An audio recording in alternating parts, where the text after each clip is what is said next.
Here is a Acer Aspire 5A515, and I'll show you a problem. Turn it on, F12 to boot of an external device. In this case, a Type-C.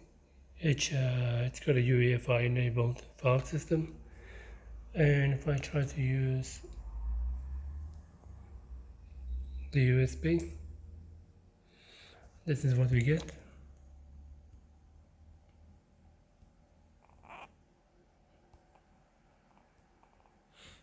Okay, and to fix this, turn the computer off.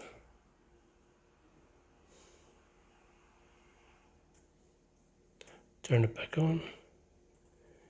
F2.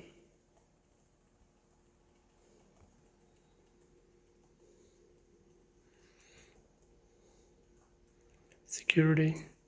Set a supervisor password. Boot. Change this to disabled. F10. Save changes and exit. So if I was to do F12,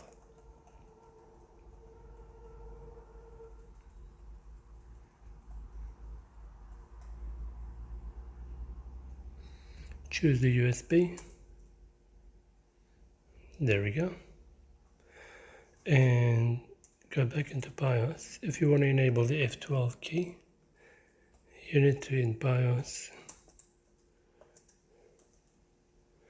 enable this option here. So in this case, I'm going to leave it like that, and I'm going to leave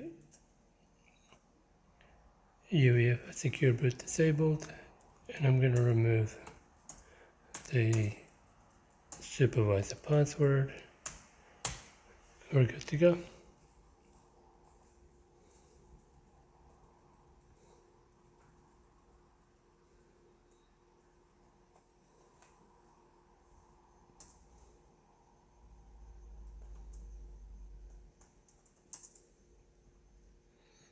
Cool.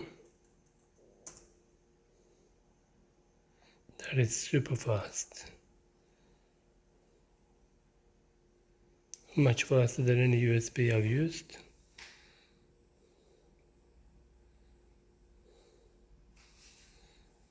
Alright, that's the end of the video. Thanks for watching.